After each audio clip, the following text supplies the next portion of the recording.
आप सभी वैष्णव जनों के चरणों में मेरा दंडवत प्रणाम। हरे कृष्णा हरे कृष्णा।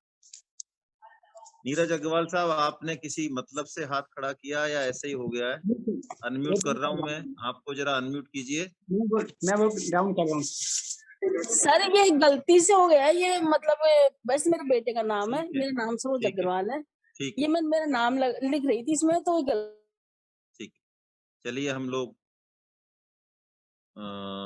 मंगलाचरण कर लेते हैं।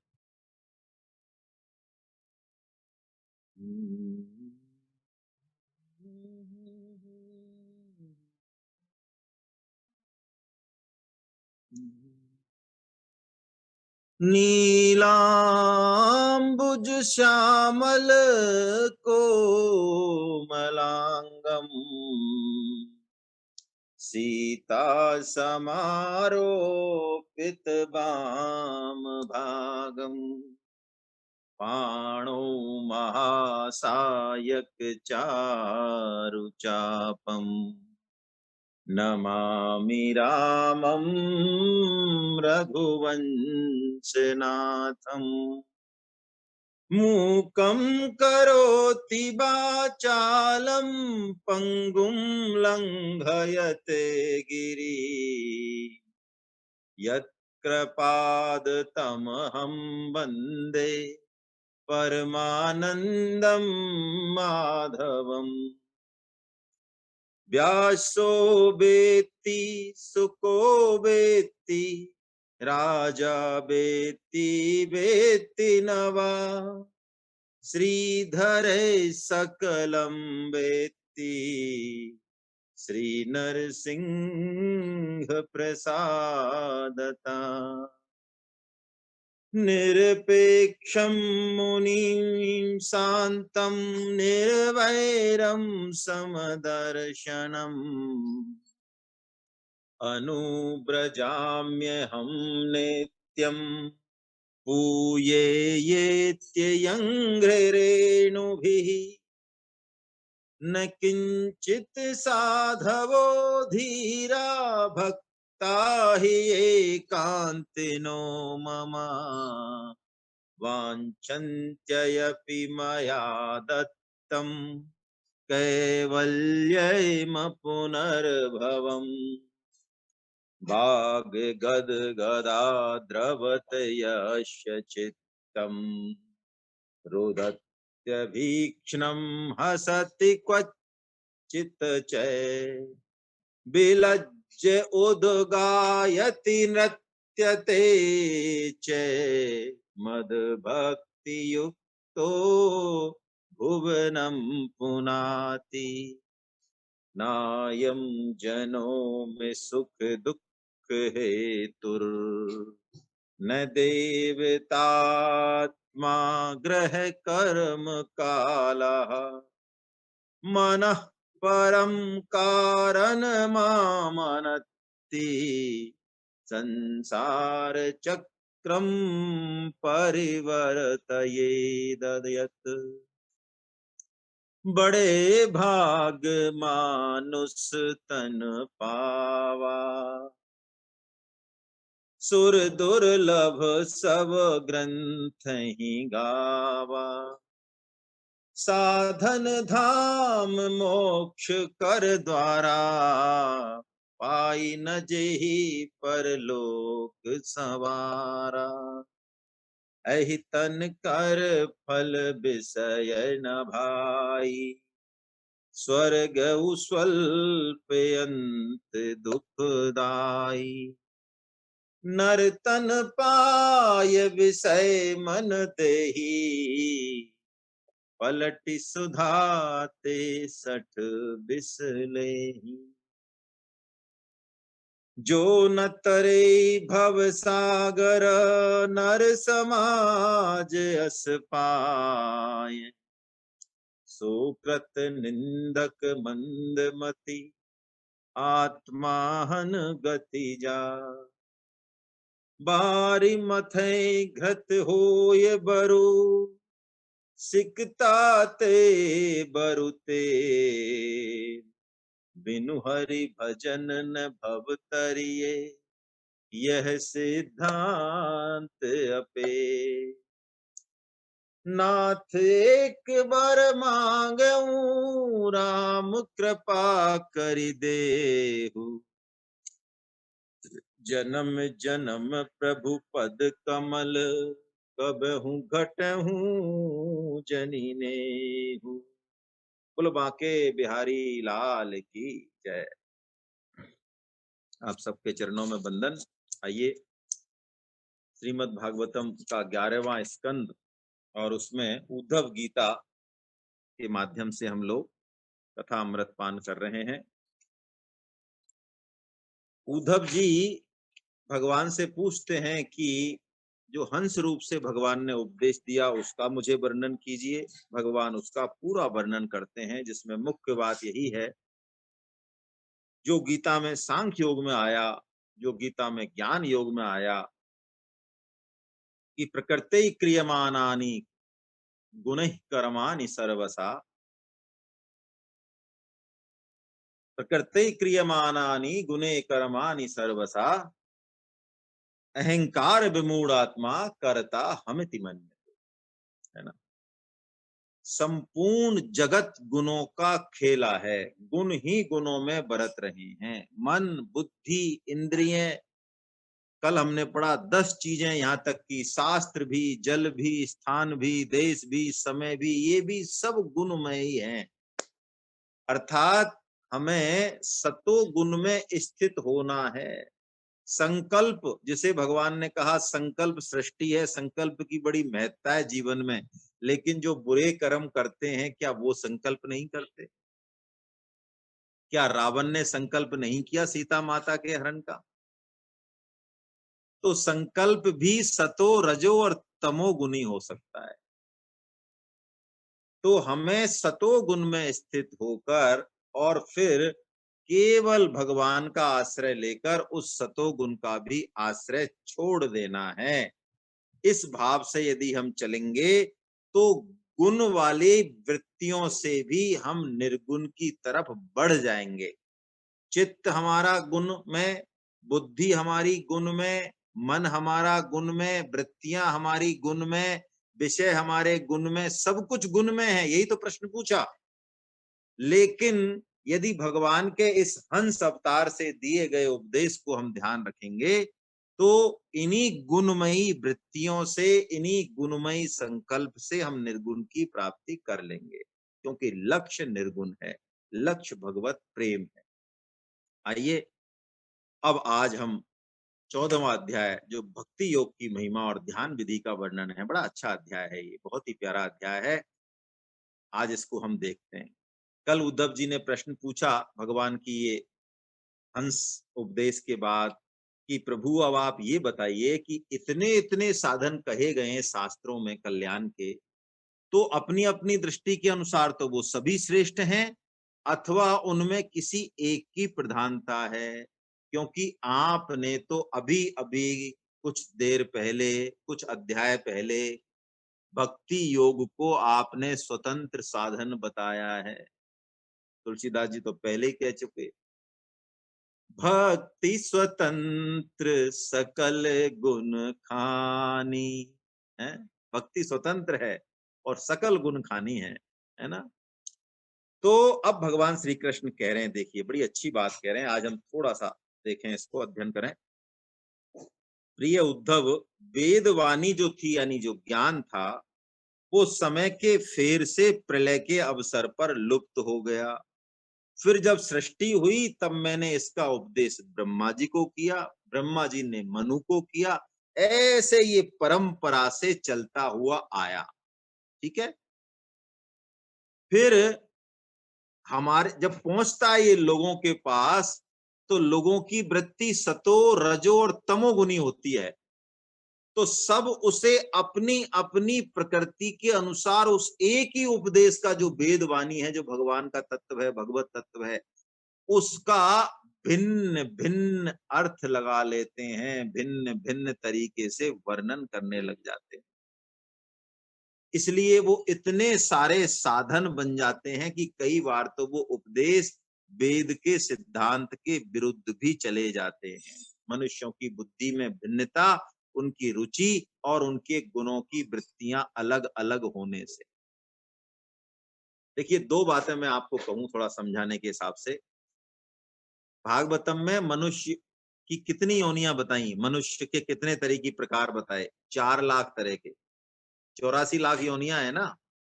तो 84 लाख योनियां आप ये मत समझना जो भागवतम में नए आए हैं, बिल्कुल गीता नहीं पढ़ी है या भागवतम शुरू से नहीं पढ़ी है, कि 84 लाख योनियां कोई अलग अलग होती हो। 84 लाख योनियों के भी ग्रुप हैं, जिसमें से 4 लाख का तो एक ग्रुप है मनुष्य का, मैं उसी के लिए मुझे ध्यान आया है।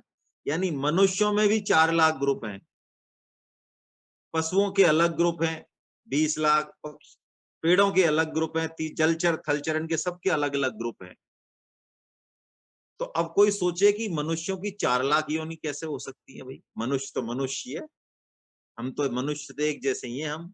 नहीं, योनि का जो आधार है, जन्म का जो आधार है, भगवान ने कहा जब वर्णाश्रम बताया कि गुण कर्म स्वभाव से, चातुर्वण्यम मया सृष्टम गुण कर्म स्वभाव से, है ना। तो इस गुण और कर्म के कारण 4 लाख तरह की जो है मनुष्य योनियां होती हैं। एक तो ये बात समझें। दूसरी बात क्या, देखिए भगवान यहाँ क्या बात कहना चाह रहे हैं। एक कभी हम प्रैक्टिकल एक एग्जाम्पल करें तो इस चीज का पता चलेगा। वैसे तो ये शास्त्रों की बातें कई बार हमें ऐसा लगता है बुद्धि से ऊपर जा रही हैं। एक बार इंजीनियरिंग कॉलेज में प्रैक्टिकल अनुभव बता रहा हूं मैं आपको, इससे रिलेटेड है इसलिए मुझे याद भी आ गया अचानक। हमारे साथ हुआ, हमारे एक सिंगल साहब थे, शायद जियोलॉजी पढ़ाते थे हमें क्लास में। उन्होंने करीब हम 60 स्टूडेंट थे, तो उन्होंने एक बात एक स्टूडेंट के कान में कही। हमसे सबसे कह दिया कि मैं एक प्रयोग कर रहा हूं तुम्हारे सामने, और उसको ये आदेश थे पूरी क्लास को कि ये दूसरे को कान में कहेगा, दूसरा तीसरे को कान में कहेगा, और जो 60वां बंदा है उसको बुलाया जाएगा। आप आश्चर्य करोगे कि जो बात कही गई थी, और जब 60वें बंदे को बुलाया गया और पूरी क्लास में कहा कि आपके पास क्या मैसेज पहुंचा, पहला बंदा भी वहीं खड़ा था और सिंगल साहब भी वहीं खड़े थे। तो हमें बड़ा आश्चर्य हुआ, बड़ा आश्चर्य हुआ। अब मुझे एग्जैक्ट वर्ड तो याद नहीं है, बिल्कुल विरुद्ध बात करने लगा, विरुद्ध बात हो गई, बिल्कुल चेंज हो गया सिस्टम। यही बात भगवान यहाँ कह रहे हैं। तो उद्धव, सभी की बुद्धि मेरी माया से मोहित हो रही है।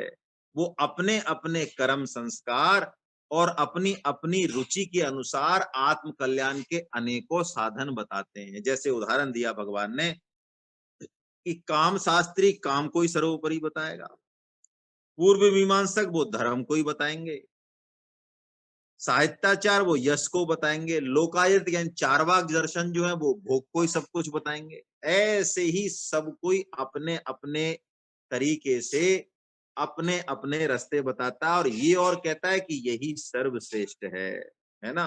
लेकिन एक बड़ी गहरी बात भगवान कह रहे हैं, कली काल में प्राय रजोगुनी ही व्यक्ति होते हैं, और रजोगुनी व्यक्ति का कर्म पर बहुत जोर होता है। हालांकि उसके पीछे प्रेरक जो होता है कर्म के पीछे, वो भोग वासना और काम पूर्ति ही होती है। चाहे उसको वो दर्जा दे परोपकार का, नाम का, किसी और का। तो भगवान ये बात बड़ी गहराई से यहाँ कह रहे हैं कि कर्म, ये जितनी भी कर्म है, कर्म योगी लोग यज्ञ तप दान व्रत यम नियम आदि को पुरुषार्थ बतलाते हैं, परंतु ये सभी कर्म हैं।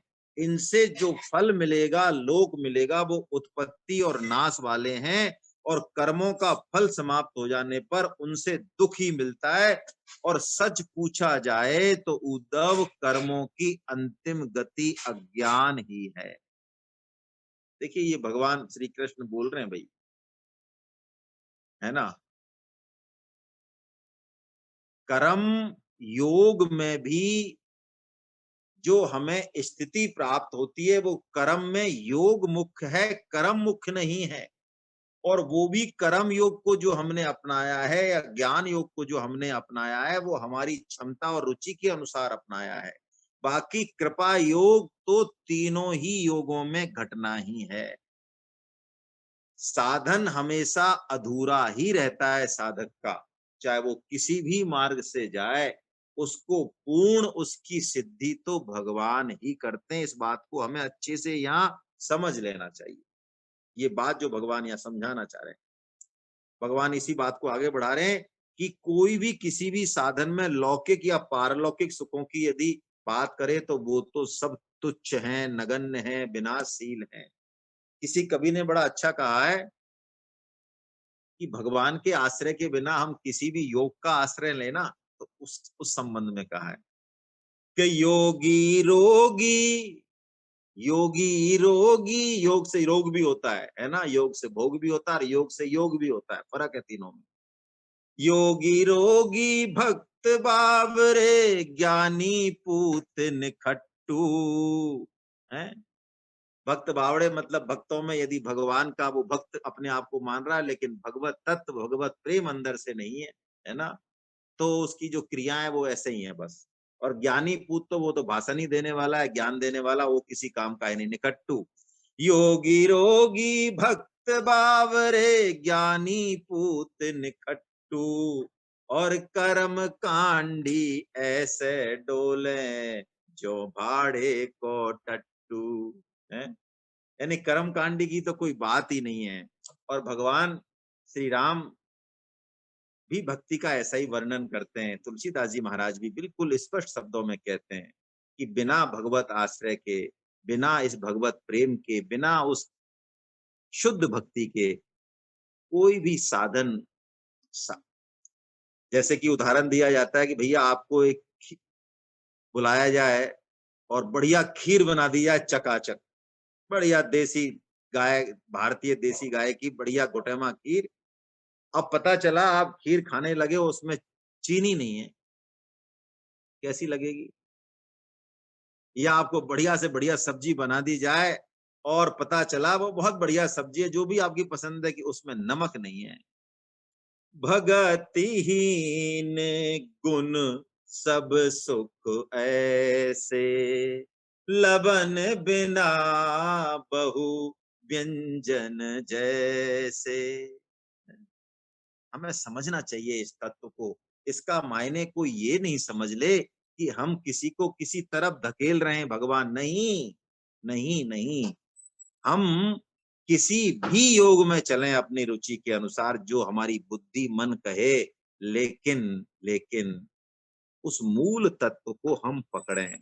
तो कह रहे हैं भगवान प्रिय उद्धव, जो इस बात को समझ जाए, सब ओर से निरपेक्ष हो जाए, केवल मेरा ही आश्रय रखे, अपने अंतःकरण को जो सब प्रकार से मुझे ही समर्पित कर देता है, तो मैं स्वयं उसकी आत्मा में स्फुरित हो जाता हूं।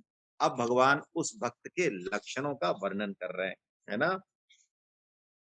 वो संग्रह परिग्रह से रहित होता है, अकिंचन होता है, जितेंद्रिय होता है, और हमेशा जो मिल जाए उसमें संतोष का अनुभव करता है। उसके हृदय का एक एक कोना आनंद से भरा रहता है ना।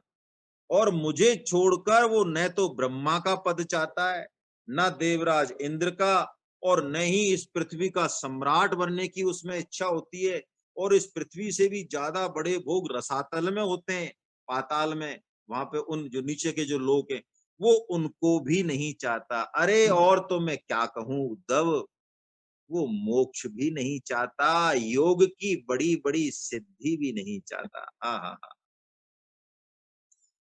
ये श्लोक कई बार रिपीट हुआ है। वृत्तासुर, वृत्तासुर स्तुति में वृत्तासुर नाम है, लेकिन वो भक्त हैं भगवान के, है ना। वहां भी आया है, और भी एक जगह शायद आया, मुझे याद नहीं है। न पारमेष्ठ्यम न महेंद्र धिष्ण्यम, न सार्वभौमम न रसाधिपत्यम, न योग सिद्ध पुनर्भवम वा, मयि अर्पितात्मे इक्षति मद्विनान्य।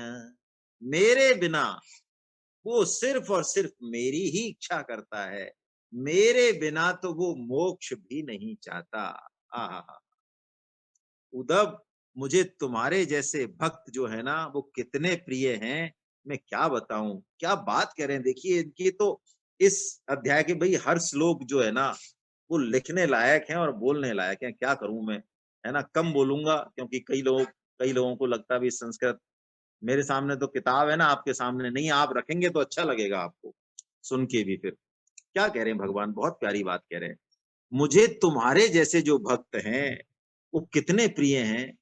मुझे मेरा पुत्र ब्रह्मा जी, अरे मेरी आत्मा शंकर जी, मेरे सगे भाई बलराम जी, और तो छोड़ो चलो कलयुग के जीवों के हिसाब से कह रहे हैं, स्वयं मेरी अर्धांगिनी लक्ष्मी जी भी इतनी प्रिय नहीं है। वाह, जय राम जी की है। न तथा में प्रियतम आत्मयोनिर न शंकरा, न च शंकर सनो न श्री, नैवात्मा च यथा भवान। मुझे कोई प्रिय नहीं है ऐसा। देखिए कि अतिशय प्रिय जो शब्द है ना, अतिशय प्रिय शब्द, ये बहुत ही दुर्लभ शब्द है। भगवान को प्रिय तो है, लेकिन अतिशय प्रिय जो शब्द है, हमने पिछला जो मंगलाचरण किया तो भक्ति देने वाली माता सीता हैं, इसलिए वो भगवान के हृदय में बसती हैं। देखिए सभी भगवान के रूप हैं, लेकिन माता सीता और राम का जो संबंध है मर्यादा पुरुषोत्तम का, वो किस तरह से भगवान की सेवा करती हैं, ये विलक्षण बात है यदि हम इसको अच्छे से देखें तो इसलिए वो पिछले मंगलाचरण में आया, जनक सुता जग जननी जान की है, ठीक है, अतिशय प्रिय। हाँ हाँ हाँ, इसका मतलब ये नहीं कि वो उनकी अर्धांगिनी है इसलिए अतिशय प्रिय हैं। भगवान तो यही शब्द भगवान श्री राम सबरी माता के लिए भी कहते हैं। लोग कहते हैं हमारे ग्रंथों में जाति और वर्ण को लेके बहुत ऊटपटांग कहा है, हाँ बहुत सही है, बहुत बढ़िया, ऐसा ही माने और दूर ही रहे इस अमृत से, है ना। नब देखिए पहले तो नवदा भक्ति बताते हैं भगवान, अब नवदा भक्ति का तो नहीं है, लेकिन हम नवम भक्ति ले लें बस, उसी में सब आ जाती हैं कि नवम सरल सब सन छल ही ना, और मम भरोसे ही हरस न दीना। और भगवान कहते हैं नव महु एक हूं जिनके होई, नारी पुरुष सचराचर कोई। देखिए क्या कह रहे हैं प्रभु, वो कह रहे हैं ये नवदा भक्ति में से कोई एक भक्ति किसी के भी हो, सचराचर, जैसे भगवान 9.32 में कहते हैं स्त्रियो वैश्यो तथा शूद्र, अरे बल्कि कोई नीच जाति में नीच वर्ण में पैदा हुआ है, नीच नहीं है वो, कर्मों के हिसाब से नीच संज्ञा दी गई है, तो भगवान तो उस पर अति प्रसन्न होते हैं, जल्दी प्रसन्न होते हैं। तो क्या कहते हैं, कोई भी हो सोई अतिशय प्रिय भामिनी मोरे, सकल प्रकार भगति दृढ़ तोरे।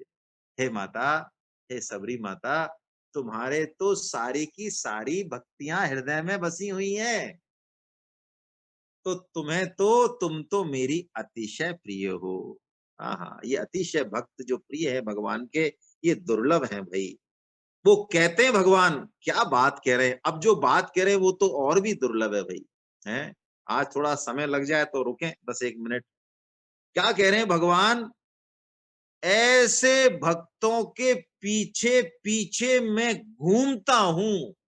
क्यों घूमते हैं भैया, क्यों घूमते हैं? वो कह रहे हैं कि उनके चरणों की धूल मेरे सिर पे पड़ जाए और मैं पवित्र हो जाऊं। वाह, आहा, क्या बात है, क्या बात है। निरपेक्षम मुनीम शांतम निर्वैरम समदर्शनम, ये गुण है भक्त के। निरपेक्ष है, मुनि मनन करने बात, शांत है, निर्वैर है, किसी से राग द्वेष नहीं है, समदर्शी है। अनुब्रजाम्यहम नित्यम पूये ये त्ययंघ्रिरेणु भी। ये मंगलाचरण का श्लोक भी है हमारे इसका, है ना। कैसा विलक्षण श्लोक है ये। भगवान कहते हैं मैं उनके पीछे पीछे घूमता हूँ। आगे और वर्णन कर रहे हैं कि वो शरीर में अहमता ममता नहीं रखते हैं, उनका चित्त मेरे ही प्रेम के रंग में रंग गया है। वो संसार की कामनाओं और वासनाओं से उपरत हो चुके हैं, समस्त प्राणियों के प्रति दया और प्रेम रखते हैं। किसी भी प्रकार की कामना उनके मन में है ही नहीं है। उनको सुख दुख का पता ही नहीं चलता, परमानंद में रहते हैं। हाँ हाँ हाँ। देखिए कागभूषुंड जी उत्तर कांड में भक्ति का वर्णन करते हैं, बहुत ही विलक्षण, बहुत ही विलक्षण। हम शास्त्रों में देखिए, भारतीय संस्कृति में तो शास्त्र एक से एक है। अभी तो हमें शास्त्रों के नाम नहीं पता, मैं आपको सही कह रहा हूं, अपने लिए कह रहा हूं। ये एक से एक ऐसे महाभट विद्वान हुए हैं, उन शास्त्रों की टीका करने वाले, उनके नाम नहीं पता, उनकी लिखी हुई किताबें टीकाएं हम जिंदगी में पढ़ नहीं सकते, समझ नहीं सकते। लेकिन तुलसीदास जी महाराज की शरण में जाते हैं तो वो मानो सभी शास्त्रों का सार हमें पिला देते हैं। राम भगति मनि उर्बस जाके, दुख लवलेस ने सपने हूं ताके, निज अनुभव अब कहे हूं खगेसा, बिनु हरि भजन ने जाहे कलेसा। और इससे स्पष्ट क्या कहें कागभूषण जी। बारी मथे घृत हो ये बरु है। देखो रेत में से तेल निकल सकता है। हाँ तुलसीदास जी के टाइम पे संभव नहीं था, लेकिन अब निकल रहा है। बाड़मेर में चले जाओ आप, क्रेन एनर्जी। हाँ सॉरी, बारी बारी का मतलब ये नहीं है, बारी मतलब पानी से घी निकल सकता है। सिकता ते बरु तेल, सिकता यानी रेत से तेल निकल सकता है। हम क्या नहीं निकल सकता, निकल रहा है। वो कह रहे हैं तुलसीदास जी तो पहले ही कह रहे हैं, अरे कि निकल सकता है, पानी से घी निकल सकता है, रेत से तेल निकल सकता है। आहा, लेकिन फिर भी आहा, बिनु हरि भजन न भव तरिये। यह सिद्धांत अपेल शब्द तुलसीदास जी ने बहुत कम काम लिया है। अपेल का मतलब क्या, जिसको पेला नहीं जा सके, यानी जिसको मिटाया नहीं जा सके। तुलसीदास जी ने ये सिद्धांत कह दिया, है ना। तो उद्धव जी देखिए एक बहुत ही प्यारी बात और भगवान कह रहे हैं, बहुत ही प्यारी। ये तो हमें बहुत संबल देने वाली बात है। जैसा भगवान ने 6.40 में कहा ना, मुझे गीता की श्लोक की याद आई तो मुझे तो यही श्लोक याद आया। 6.40 में भगवान ने कहा, नहीं कल्याण कृत कश्चितिम दुर्गतिम तात गच्छति। हे अर्जुन, जो मेरी तरफ चलता है ना, उसकी दुर्गति नहीं होती है, ये मैं तेरे को बताता हूँ, घोषणा करता हूँ। ऐसी बात भगवान यहाँ कुछ कह रहे हैं। वो कह रहे हैं, देखिए बड़ी गहरी बात है। मेरा जो भक्त है निश्चय तो कर चुका मेरी भक्ति की ओर चलने का, लेकिन अभी जितेंद्रिय नहीं हुआ। हमें ऐसा लगेगा इस श्लोक को सुन के कि हमारी बात हो रही है। विषय, संसार के विषय उसे बारंबार बाधा पहुंचाते हैं और अपनी ओर खींच लेते हैं। वो ऐसा कुछ कर बैठता है, फिर भी वो क्षण क्षण में बढ़ने वाली मेरी प्रगल्भा भक्ति के प्रभाव से विषयों से पराजित नहीं होता। प्रगल्भा भक्ति जो क्षण क्षण बढ़े, यानी लगातार यदि हम सत्संग करें, भगवान का नाम जप करें, हैं, भगवान को प्रसन्न करने का काम, गीता प्रचार का काम करें, तो कह रहे हैं विषय खींच तो सकते हैं, लेकिन उसको वो विषय पराजित नहीं कर पाएंगे, हैं। और बिना भक्ति के भगवान को कोई भी जीव देखिए अतिशय प्रिय नहीं हो सकता। भक्ति अंतःपुर है, भगवान का हृदय है। तुलसीदास जी यही तो कह रहे हैं, इस भक्ति योग की महिमा बता रहे हैं। भगतिहीन बिरंच किन होई, ब्रह्मा जी हो चाहे जिन्होंने वेद प्रकट किए हैं, ये तुलसीदास जी के वचन है भाई, है ना। अब हम और तो क्या ज्ञानी बनेंगे, क्या कर्म योगी बनेंगे। ब्रह्मा जी का नाम ले दिया ना, हमारे परम पिता हैं ब्रह्मा जी, पिताओं के पिता हैं, अंतिम पिता तो है ही, परम पिता तो भगवान है। तो भगतिहीन बिरंच किन होई, सब जीव ही सम प्रिय मम होई। वो मुझे जीवों के समान ही प्रिय है। वो तो मैंने बात बताई दी, वो तो मेरा प्रण है। सब मम प्रिय सब मम उपजाए, वो कोई एक्स्ट्रा प्रिय नहीं है। और भगतिवंत अति नीचऊ प्राणी, आहा हा हा हा। लेकिन कोई योनि से, जाति से, वर्ण से, कर्म से कोई नीच है मान लो, लेकिन है भक्तिवंत है भगतिवंत अति नीचऊ प्राणी, मोह प्राण प्रिय मम असबानी। ये तुलसीदास जी महाराज कह रहे हैं।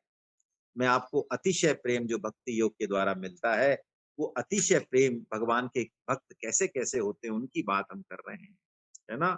तो वो कह रहे हैं, प्रभु हे उद्धव, जैसे धधकती हुई आग कितने ही बड़े लकड़ी के गट्ठर हों उन सबको जला देती है, ऐसे ही मेरी भक्ति समस्त पाप राशि को पूर्णतया जला डालती है। गीता में यही बात ज्ञान के लिए भगवान श्री कृष्ण ने कहा है ना, शायद 4.36 में कहा। और भगवान एक बड़ी प्यारी बात कह रहे हैं, बहुत ही अच्छी बात है, ये भी श्लोक पढ़ने लायक है। न साधयति माम योगो न सांख्यम धर्म युद्धवा न स्वाध्यायस्तपस्त्यागो यथा भक्तिर्ममोर्जिता। कैसी बात कह दी भगवान ने। देखिए भाई, ये अध्याय बहुत विलक्षण है। भगवान बहुत स्पष्ट रूप से फिर कह रहे हैं, वो कह रहे हैं उद्धव, मैं योग से, मैं साधन से, ज्ञान विज्ञान से, धर्म के अनुष्ठान से, जप पाठ और तप त्याग, इनसे भी इतना जल्दी प्राप्त नहीं होता हूं जितना कि मैं अनन्य भक्ति से प्राप्त होता हूं। बस मेरे को पकड़ने का यही एक उपाय है। संतों के हृदय में यही होता है, इसलिए संतों का मैं प्रियतम आत्मा हूं। और मेरी अनन्य भक्ति उन लोगों को भी पवित्र कर देती है जो जन्म से ही चांडाल हैं, यानी जाति वर्ण की बात भी भगवान भुला देते हैं। ओहो, मुझे सूरदास जी का वृत्तांत याद आ रहा है, आप सबको पहले सुनाया हुआ, लेकिन और सुन लेते हैं। सूरदास जी महाराज जो है भगवान की लीलाओं का ऐसा सरस वर्णन करते हैं कि भगवान उनके पदों को सुनने आते हैं उनकी कुटिया में, और कोई न कोई जो है नया लीला रचते हैं सूरदास जी के साथ, फिर उसका पद बनाते हैं सूरदास जी। तो जब भी याद करते हैं आ जाते हैं। तो वो बर मांगो बर मांगो बर मांगो बर मांगो, ऐसा भगवान जब भी आते हैं, उनकी तो आदत पड़ रही है। तो सूरदास जी एक दिन कहते हैं, महाराज ये क्या आपको टेप पड़ रही है, जब आते हो जब भी बर मांगो बर मांगो बर मांगो, ये क्या है। कि नहीं देखो, अब हम बर मांगो आप कोई भी, हम जो है ना हर बार यही कहते हैं। भगवान मानते तो है नहीं, लीला तो करते हैं, लेकिन बर के लिए भी हर बार कहते हैं। तो सूरदास जी पूछते हैं, तो महाराज एक बात बताओ, मैं बर मांगता हूं यदि, तो जैसे अभी आप बिना बुलाए या बुला के जैसे ही मैं स्मरण करता हूँ तुरंत आ जाते हो, तो मेरे को बर देने के बाद भी क्या ऐसे ही आते रहोगे। अरे ठाकुर जी बहुत होशियार है, जवाब नहीं देते। हाँ, लेकिन सूरदास जी कम नहीं है। सूरदास जी वो जिनके प्रेम चक्षु खुले हुए हैं संसार की विषयों में, जिनको ध्यान दृष्टि तक नहीं है, वो सूरदास। वो भगवान को, इनकी पकड़ बहुत तगड़ी होती है सूरदास की, तो भगवान को वो जाने नहीं देते हैं। भगवान जो है मुस्कुरा के रह जाते हैं। तो ऐसे भक्तों का अब भगवान वर्णन करते हैं कि मेरे भक्त होते कैसे हैं। हाँ हाँ हाँ, देखिए सारा कर्म योग, ज्ञान योग और जितने भी ध्यान योग हैं, सब बह जाएंगे इसमें।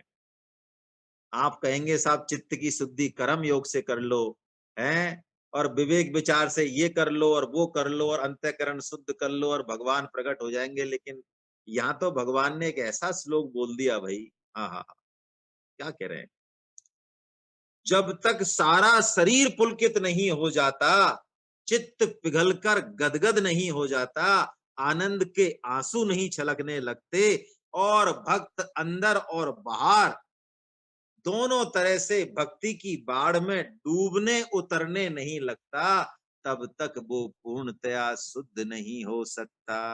आहा, भक्तों का ऐसा ही होता है, भगवान का नाम लेते ही, भगवान की वाणी सुनते ही, आहा, नाम जप करते ही, कोई चरित्र सुनते ही, बस उनका चित्त तो मानो पिघल जाता है, बह जाता है, बह जाता है। देश और काल रुक जाते हैं, वाणी रुक जाती है, प्रेम से गदगद हो जाती है। प्रेम बिबला, ये शब्द कोई 20 बार आया है भागवतम में, है ना। और चैतन्य महाप्रभु, जिनको कि एक साथ अष्ट विकार घटते हैं, अष्ट विकार, ये सत्वाधिक अष्ट विकार है। ये जब तीनों गुणों से अतीत हो जाता है व्यक्ति, शुद्ध भक्ति शुद्ध प्रेम में चला जाता है, तब ऐसे अष्ट विकार हैं 8 तरह के। कभी वो रोता है, कभी हंसता है, कभी खिलखिलाता है, कभी क्या करता है। जैसे कि गोपियां उस अष्ट विकार को जीती हैं, भगवान की लीलाओं का अनुकरण करती हैं। कोई छकड़ा बनती है, कोई क्या बनती है, कोई क्या बनती है, आपस में रोती हैं, हंसती हैं, गाती हैं। बस इसी बात को भगवान कह रहे हैं। कैसे कह रहे हैं कि ये जो मेरा भक्त है ना, ये तो, इस पर किसी की दृष्टि भी पड़ जाए ना, ऐसे भक्त पर दृष्टि पड़ जाए, दृष्टि, ये ये पूरे जहां रह रहा है उस देश और काल को भी पवित्र कर देता है मेरा ऐसा भक्त। ये भगवान कह रहे हैं। वाग गद गदा द्रवते यस्य चित्तम रुदत्य भीक्ष्णम हसति क्वचितच्चै विलज्य उद्गायति नृत्यते च मद भक्ति युक्तो भुवनम पुनाति। ये भी हमारे मंगलाचरण का श्लोक लिया है। वो कहते हैं वो सारे संसार को भुवनम पुनाति, वो पवित्र कर देता है, खुद को ही नहीं पूरे संसार को, तीनों लोगों को मेरा भक्त पवित्र कर देता है। तभी तो सुदामा की चरण रज भगवान लेते हैं, चरणामृत भगवान लेते हैं। और वो कहते हैं जैसे आग में तपाने पर सोना मैल छोड़ जाता है, शुद्ध स्वरूप में आता है, ऐसे ही इस भक्ति योग के द्वारा आत्मा कर्म वासनाओं से मुक्त हो जाती है और अपने वास्तविक स्वरूप को प्राप्त हो जाती है। हे उद्धव, तुम्हें यदि ऐसी स्थिति प्राप्त नहीं हो एक साथ, हमारे लिए कह रहे हैं, उद्धव जी के लिए नहीं कह रहे हैं, तो क्या करें। शनै शनै ऊपर में बुद्धिया, कहते हैं ना भगवान गीता में, जब ध्यान, शनै शनै, वही बात कह रहे हैं कि तू शनै शनै क्रम से धीरे धीरे, अरे तू श्रवण करता जा कथा कीर्तन का, तू नाम जप करता जा, तेरे में जितनी सामर्थ्य है तू गीता का प्रचार करता जा। फिर जैसे ही नेत्रों में वो काम क्रोध लोभ वो माया का विकार मिटेगा, मैं तुझे अपने वास्तविक स्वरूप में दिखाई दे जाऊंगा। आहा, कैसी बढ़िया बात भगवान ने कही। फिर तेरे चित्त का मैल धीरे धीरे धीरे धीरे धुलता जाएगा। मद भक्ति योगेन, है ना, हेमम मला यथाग्ना। जो पुरुष इस, फिर भगवान चेताते हैं, यदि ऐसा नहीं करके विषय चिंतन करेगा तो फिर उसका चित्त विषयों में फंस जाएगा। लेकिन यदि मेरी कथा कीर्तन सुनेगा तो फिर उसका चित्त मुझ में लगेगा। इसलिए हे उद्धव, तुमने जो प्रश्न पूछा उस बात का मैं स्पष्ट जवाब और देता हूं।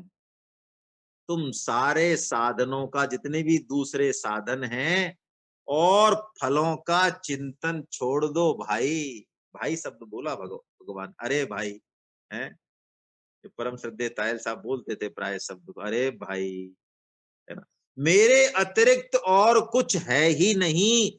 जो कुछ जान पड़ता है वो ठीक वैसा ही है जैसा स्वप्न, मनोरथ, स्वप्न का राज्य, वो सब फर्जी है।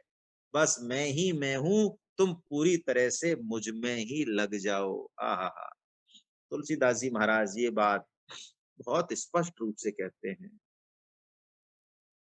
श्रुति पुराण सब ग्रंथ कहाही, बोलिए तुलसीदास जी महाराज का देखिए वचन, देखिए आप, जितने भी शास्त्र हैं उनका रस निचोड़ रहे हैं वो 3 चौपाइयों में। श्रुति पुराण सब ग्रंथ कहाही, रघुपति भगति बिना सुख नाही। श्रुति सिद्धांत इह ही उर्गारी, कागभूषुंड जी के माध्यम से कहलवा रहे हैं, गरुड़ जी को उर्गारी है। श्रुति सिद्धांत इह ही उर्गारी, राम भजिए राम सब काज बिसारी। कि साहब आज तो हमको गीता प्रचार का समय नहीं मिला, भगवान नाम जप का समय नहीं मिला। क्यों? इस लौकिक बात की वजह से। लेकिन काकभूषुंड जी तो कह रहे हैं भजिए राम सब काज बिसारी। और आगे तो वो क्या बोलते हैं, राम ही सुमेरी गाई, राम ही संतत सुनी, राम सुन राम।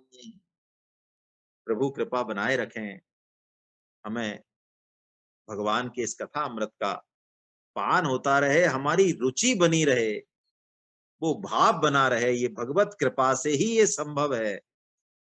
मेरे मन में एक भाव है, मेरी बुद्धि का भाव है, मुझे आपके भावों का नहीं पता। कई लोग तो बहुत ही भावशील है, मैं उनको देखता हूँ। मेरी बुद्धि को कई बार ऐसा लगता है कुछ नहीं है, ये सब क्या है ना, अपना जूम हो, मोबाइल हो और क्या है, सब हो जाता है, कोई खास बात नहीं है ना। हाँ, भगवत कथा श्रवण अमृत क्या है, वो ठीक है। यूट्यूब पे मारो एक सर्च, तो अंगूठा मारो तो 50 खुलते हैं। लेकिन कई बार हृदय में ऐसी बात आती है कि वास्तव में ऐसा है नहीं, ऐसा है नहीं। भगवान की विशेष कृपा है जब हमें सत्संग की ओर हमारी उन्मुखता है कि हम और कामों से सत्संग को प्राथमिकता देते हैं। ये भगवत कृपा है बहुत विशेष।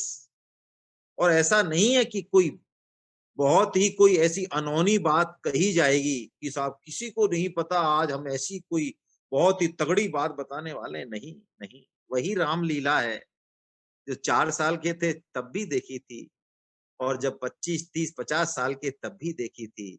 लेकिन हरि अनंत, हरि कथा अनंता है। जब आप इस दिव्य बात को हम सुनते हैं ना, तो भगवान के भाव अनंत हैं। पता नहीं कौन सा भाव कब हमारे हृदय को मथ दे, है ना।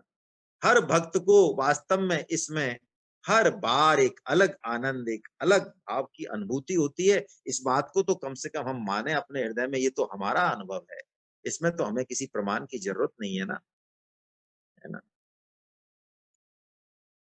भगवान एक खतरे की ओर हमें जो है आगाह करते हैं। ये बात तो बता दी, अब इसका दूसरा सिक्के का दूसरा पहलू भगवान दिखाते हैं, उसको भी हम देखें।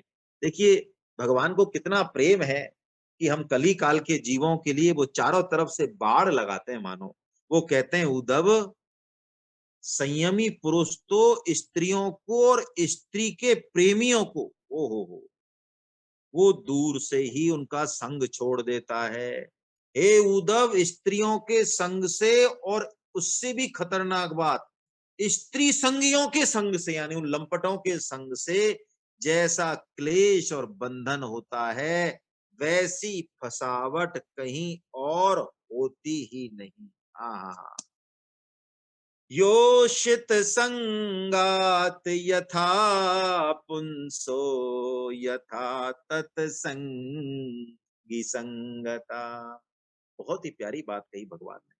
देखिए इस श्लोक से ये ध्वनि भी निकल रही है कि इसमें स्त्री जाति को कोई कमतर समझा गया हो, नहीं। भगवान उस वृत्ति को चैलेंज कर रहे हैं, उस वृत्ति की तरफ इशारा कर रहे हैं। क्यों? वो कह रहे हैं स्त्री संगियों का संग, लंपटों का संग, जो इस मनोभाव से, इस दृष्टि से, इस भोग दृष्टि से स्त्री को देखते हैं, उनका संग तो महान पतन करने वाला है। उद्धव इससे बच के रहना, ये बात भगवान ने कह दी, है ना। तब उद्धव जी पूछते हैं, हे कमल नयन श्याम सुंदर, आप कृपा करके अब मुझे ये भी बताइए कि आपके इस भक्ति को जो आपने बताई, दिल हृदय गदगद है उनका, हम किस रूप में, किस प्रकार, किस भाव से प्राप्त करें, कैसे आपका ध्यान करें प्रभु, ये तो हमें बताओ कि हम कैसे चलें उधर। बहुत ही बढ़िया आप भगवान बता रहे हैं। देखिए जो भगवान ने गीता में कहा 6.10 से और 6.32 तक है। देखिए वक्ता एक है, लेकिन भगवान की वाणी में भी मूल तो एक ही है, बात थोड़ी थोड़ी सी अलग है। मैं बहुत जल्दी जल्दी इसको पढ़ रहा हूं, और जो उसके अलावा, वहां तो भगवान ने ये रहस्य नहीं खोला, लेकिन उसके अलावा जो बेसिक प्राइमरी तैयारी है, ध्यान सद जाए, प्राणवायु सद जाए, फिर क्या करें, उसको यहाँ बताया अच्छे से। उसको हम थोड़ा धीरे लेंगे, ये मैं जल्दी जल्दी बता रहा हूं। भगवान श्री कृष्ण कहते हैं, हे उद्धव, पहले तो आसन बिछा जो न बहुत ऊंचा हो न नीचा हो, और सीधा बैठ जा, मेरुदंड कमर और ये एक साथ रहे, है ना। आसन का नाम ले लिया, दृष्टि को नासिका के अग्रभाग पर जमा दे, फिर पूरक रेचक कुंभक कर, इस प्राणायाम के द्वारा नाड़ियों का सीधन कर, और साथ साथ इंद्रियों को जीतने का भी प्रयास कर, और फिर हृदय में ओंकार का, ओ भगवान कह रहे हैं, उस ओंकार का उच्चारण कर, दिन में 3 बार 10-10 बार इस ओंकार का प्राणायाम के सहित अभ्यास कर। इससे 1 महीने में तेरी प्राण वायु सद जाएगी, जैसा भगवान ने कह रहे हैं। और ऐसा मन में सोच कि ये हृदय एक कमल है। कैसा कमल? जो उल्टा है, डंडी ऊपर है और कमल नीचे है। लेकिन जब ध्यान करने बैठे तो उस कमल पे मुझे बैठाना पड़ेगा ना, ब्रह्मा जी को या मुझे, तो उस कमल को सीधा कर दे। और देखिए, अभी उस बात पे नहीं जाएंगे, नहीं तो फिर चक्कर पड़ जाएगा। योगी वास्तव में अपने हृदय के कमल चक्र को वास्तव में सीधा करते हैं, होता भी उल्टा ही है, लेकिन उसको योग से वो सीधा करते हैं। ये फैक्ट है। इसमें जो भागवतम बोल रही है, ये कोई रूपक रूप में मत ले लेना इसको, है ना, रूपक नहीं है ये, लेकिन उस दृष्टि पे हम नहीं जाएं। और भगवान कह रहे हैं, उस कमल के बीच में पीली पीली जो अत्यंत सुकुमार कर्णिका है वो देखी होगी आपने, उस पे सूर्य, चंद्रमा और अग्नि, इन तीनों का एक ही गोत्र है ना, गौ, ब्राह्मण, सूर्य, अग्नि। तो उसमें उस तीनों रूपों में मेरे ही रूप का स्मरण कर। मेरा ये स्वरूप बड़ा ही मंगलमय है ध्यान के लिए। कैसे कर? आहा, अब भगवान के स्वरूप का वर्णन कर रहे हैं सुखदेव जी महाराज, तो बस क्या बताएं। 1-2 श्लोक पढ़ लेता हूं भाई, माफ करना। समम प्रशांतम सुमुखम दीर्घ चारु चतुर्भुजम सुचारु सुंदर ग्रीवम सुकपोलम सुचिस्मितम। कह रहे हैं, मेरे एक एक अंग जो है बड़े सुंदर हैं, मेरे रोम रोम से आनंद शांति टपकती है, मेरा मुख कमल तो अत्यंत प्रफुल्लित है, सुंदर है, घुटनों तक लंबी मेरी 4 भुजाएं हैं, बड़ा ही सुंदर और मनोहर गर्दन है, मरकत मणि के समान भगवान के कपोल हैं, और मेरे मुख पर जो मुस्कान है, बस वो तो छोड़ दो, उसमें तो पूरी सृष्टि हाँ लट्टू हो रखी है। मैं खुद ही लट्टू हो जाता हूँ कई बार, भगवान कह रहे हैं।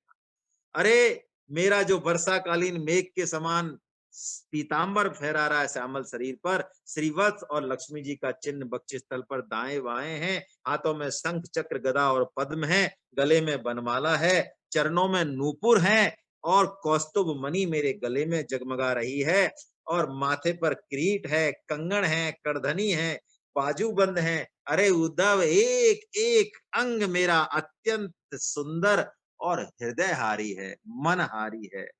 मेरी सुंदर मुख पर और मेरी जो प्यारी चितवन है, मानो वो सभी जीवों पर कृपा प्रसाद बरसा रही है।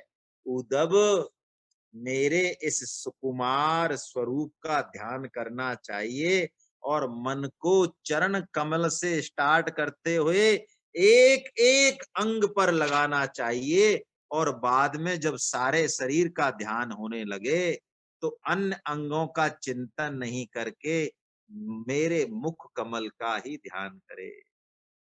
आहा, मंद मंद मुस्कान का ध्यान करे। वाह! और जब ध्यान मुखार बिंद में ठहर जाए, देखो भाई क्या बात है।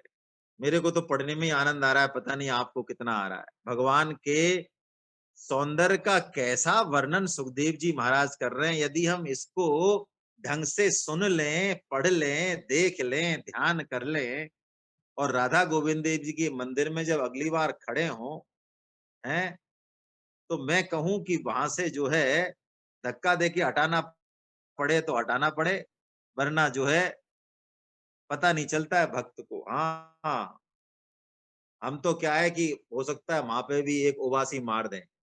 हाँ, मान लो आराम से दर्शन हो रहे हैं तो एक उबासी वहां भी सही कि यार अब पता नहीं कब पर्दा लगेगा। कई बार ऐसा होता है कि वो कहते हैं बस पर्दा लगने वाला, तो हम टिके रहते हैं ये बताने के लिए कि बस देखो हम दर्शन के लिए कितने लालायत हैं। और ऐसा हो जाता है कि किसी भक्त का आगमन होता है या कोई बात होती है, वो तो जाने वहां के जो भगवान के सेवक हैं वहां पे, तो वो पर्दा 5 से 10 मिनट लेट हो जाता है। भाई देखो मैं ऐसे ही नहीं कह रहा हूँ, ये कुछ देखा हुआ है इसलिए कह रहा हूँ। और ये मैं अपने लिए कह रहा हूँ प्रभु, कि आप अपने लिए मत मान लेना इसको।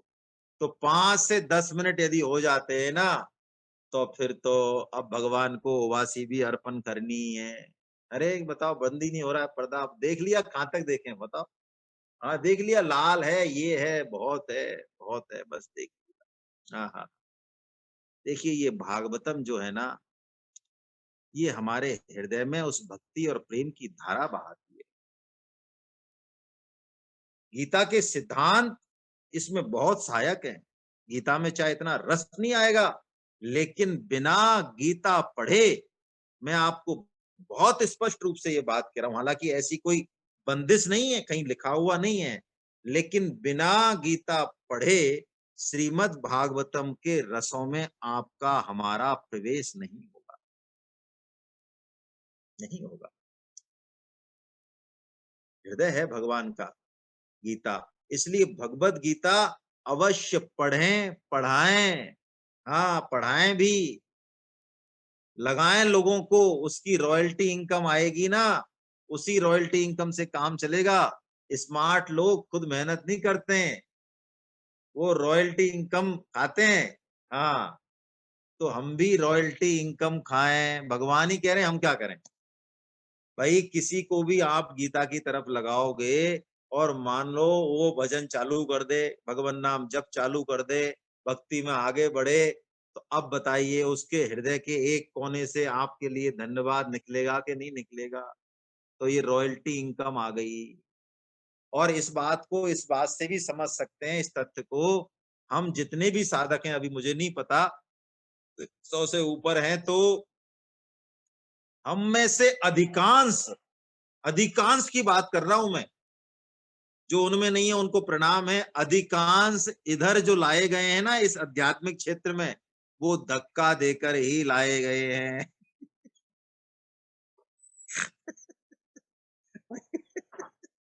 भैया मैं तो मेरी बता रहा हूँ। मेरे को तो धक्का यदि नहीं दिया जाता ना, दोनों तरफ से पकड़ लिया मेरे को, क्या करूं मैं, वरना मैं तो बस में नहीं आया, है ना। इधर से तो मैडम अर्धांगिनी, और उधर से जो है परम श्रद्धेय तायल साहब। आप जानते ही हो, तायल साहब भी, मैंने शब्द इस्तेमाल किया अग्रवाल साहब ने, बलात् है, बलात्। तो इस बात को हंसी मैंने उड़ा के, मेरा आपसे बहुत हृदय पूर्वक निवेदन है, बलात् लगाइए, लोगों को लगाइए, वो रॉयल्टी इनकम से ही काम चलेगा। ऐसा नहीं कि इस रस को, इस अमृत को खुद ही खुद पिए, खुद तो पिए ही पिए, लेकिन दूसरे को भी अवश्यमेव पिलाएं, है ना। तो भगवान ने ये तीव्र भक्ति योग और तीव्र ध्यान योग बताया। इससे जो है भगवान कहते हैं कि सब, अर्जुन उद्धव सब कुछ हो जाता है, तुम उस परम प्रेम को, उस परम स्वरूप को प्राप्त कर लोगे, है ना। हरे कृष्णा हरे कृष्णा हरे कृष्णा। भाई भागवतम में तो भक्ति योग की चर्चा में तो भगवान जो है बिल्कुल अपना हृदय खोल के रख देते हैं, क्या करें, है ना। अब देखिए इस भक्ति में बाधक क्या है ना। कल इस पे चर्चा होगी बड़ी इंटरेस्टिंग। सिद्धियां जो है ना, हम कहते हैं हमें सिद्धि नहीं चाहिए, भगवान बता रहे हैं एक छोटी सी सिद्धि का छोटा सा अंश भी हमारे सामने आ जाए ना, कल इस पे चर्चा होगी, तो हम सब छोड़ दें और उसके पीछे भग जाएं, ऐसे हैं हम लोग। मैं आपसे निवेदन पुनः कर रहा हूं, छोटी सी सिद्धि का छोटा सा अंश भी यदि हमारे जीवन में आ जाए, किसी सामने वाले में हमें दिखे तो हम सब शास्त्रों को छोड़ के, भगवान को छोड़ के और उसके पीछे पीछे लग जाएंगे। ये कल हम देखेंगे, भगवान यही बताएंगे, ये सिद्धियां भक्ति में बाधक है, इनका डिटेल वर्णन करेंगे कल भगवान। कल हम चर्चा करेंगे। अभी आप में से किसी के मन में कोई बात हो, कोई शंका हो तो अवश्य जो है, अभी महावीर बंसल साहब को मैंने कोहोस्ट तो बना ही दिया, वो कुछ कहना चाहे तो अपने आप को अनम्यूट कर ही सकते हैं। बाकी एक सूचना तो वो अपने आप को उन्होंने सबको दी है कि अब जो फॉर्म मैं बना रहा हूं, सॉरी हटा दिया होगा, अब जो गीता परिचय अभियान में जो फॉर्म है उसमें भाषा में चेंज कर दिया है। उड़िया और गुजराती 2 ऑप्शन और आ रहे हैं, है ना। एक बार महावीर जी आपको ये बात और कहेंगे, मैं उनसे निवेदन करता हूँ। महावीर बंसल साहब। हरे कृष्णा सर। हरे कृष्ण। अभी कल से शाम से फॉर्म में एक चेंज किया है, लिंक वही है। अच्छा। उसमें अब 3 भाषा के ऑप्शन है हमारे पास, हिंदी, गुजराती और उड़िया। वाह साहब और वाह। सुखद बात ये भी है कि गुजराती के 3 रजिस्ट्रेशन हो गए आज। अरे वाह। हाँ। तो बस अब मेरा निवेदन ये है, मेरे सामने जो है ना, मुझे श्रद्धेय जो है मिश्रा साहब दिख रहे हैं, तो मैं कहूँ उड़िया वाले पीछे नहीं रहे अब, एक है ना। पंकज मिश्रा जी है सर, वो कह रहे हैं कि 5-7 रजिस्ट्रेशन वो कराएंगे, उड़ीसा के पंकज मिश्रा। वो सब कर देंगे।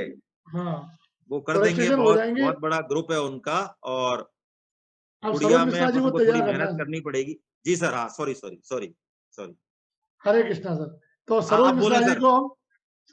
को हम लोग निवेदन करें कि वो थोड़ा अपना, अगर है तो आज है क्या हाँ अभी सर? आज हैं, सरोज मिश्रा साहब है। चलिए आज उनके श्रीमुख से ही कुछ बुलवाते हैं, है ना। मैं 1 सेकंड उनको अनम्यूट कर रहा हूँ, 1 सेकंड। वो क्या हाथ तो खड़ा करेंगे नहीं, मैं जानता हूँ। पंकज मिश्रा जी के नाम से ही है शायद वो, है ना। सरोज मिश्रा साहब जरा एक बार अपने आप को अनम्यूट कीजिए ना। पंकज मिश्रा जी के नाम से है शायद आप, नहीं रोहित पंकज मिश्रा जी मिश्रा के जी नाम अलग से। है।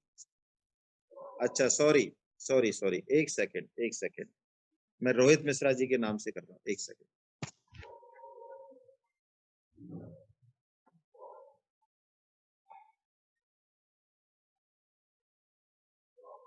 हाँ मिश्रा साहब, सरोज सर अब अपने आप को अनम्यूट कीजिए आप। हरे कृष्ण। नहीं काम आवाज आ रही है ना? आवाज कम आ रही है थोड़ी, अपना वॉल्यूम बढ़ाइए, या तो आप वाला वॉल्यूम कम होगा। इसको लगाया। हरे कृष्णा। नहीं हम लोग ये बोल रहे हैं कि क्लास तो हिंदी में लेंगे, लेकिन एग्जाम उड़िया में करेंगे। इसका क्या कैसे हो सकता है वो देखेंगे। देखिए एक बात मैं बताऊं, एग्जाम जो है ऑप्शनल होगी इसमें, है ना। हम कहेंगे तो सही लोगों को कि एग्जाम दें, लेकिन जो एग्जाम नहीं देना चाहेंगे उनको कोई फोर्स नहीं है कि वो एग्जाम दें ही दें, है ना। और उड़िया में भी एग्जाम हो जाएगी, कोई दिक्कत नहीं है। जो क्वेश्चन पेपर है उसको उड़िया में कन्वर्ट कर देंगे हम लोग। बाकी आपका, अभी तो मुझे थोड़ी आवाज करवाएं। कम आ रही है, इसलिए प्रश्न पूरा सुना ही नहीं दिया। आप दोबारा बोलते हैं तो मैं और बताऊं। नहीं क्लास हिंदी में होगा तो सही रहेगा। क्लास हिंदी में लेना है? नहीं, उड़ीसा के तो हिंदी की प्रॉब्लम होती है ना वहाँ उड़ीसा में। तो प्रॉब्लम होती है एग्जाम के लिए। सुनने में वो भला मैंने अच्छा लगता है कि आप लोगों से सुने। अच्छा सुनने में ठीक है। सुनो मिश्रा साहब, इसमें मेरा निवेदन ऐसा है, 2 तरह के विचार आए हैं इसमें। एक तो वे साधक है जिनको कि उड़िया में मतलब हिंदी में ज्यादा परेशानी नहीं है, वो समझते हैं, है ना। उनके लिए तो उड़िया ज्यादा जरूरी नहीं है। लेकिन कुछ साधक ऐसे भी हैं मेरे पास आ रहे हैं जिनको उड़िया भाषा में हमको क्लास लेनी पड़ेगी और मटेरियल उड़िया में देना पड़ेगा। इसलिए आप इसमें आगे बढ़े, कोई समस्या नहीं है। क्लास तो कोई भी ले लेगा, उसकी कोई चिंता बिल्कुल नहीं करनी है। अपने को तो मटेरियल तैयार करके और हम इस जो रजिस्ट्रेशन होंगे उनको उड़िया में हम क्लास लेंगे। आप बिल्कुल हो जाएगा, आप चिंता मत करो, है ना। करना है अपने को बस। हरे कृष्णा सर। हरे कृष्णा। हरे कृष्णा। तो सभी लोग जोर लगाए रजिस्ट्रेशन में और हो जाएंगे रजिस्ट्रेशन। हाँ देखो भाई, अब थोड़ा सा अब ऐसा लग रहा है कि जो है कम हो रही है दर, मतलब उसकी, है ना। तो थोड़ा सा आप देख ले, थोड़ा सा जोर लगाया उसमें, है ना। चलिए साहब, हरे बहुत कृष्ण। बढ़िया।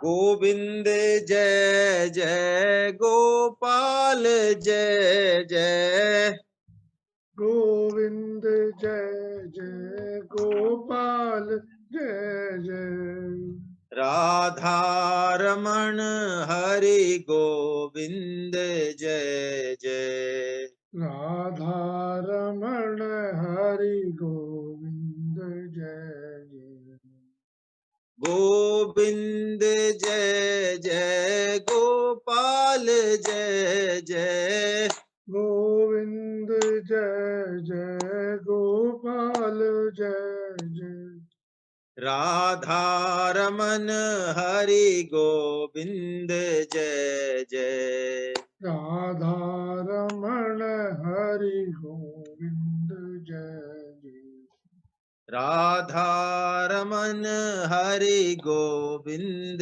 जय जय, राधा रमण हरि गोविंद जय जय, नाम संकीर्तनम यस्य नाम संकीर्तनम यस्य सर्व पाप प्रणाशनम, सर्व पाप प्रणाशनम, प्रणामो दुःख समनस्तं नमामि हरिं परम।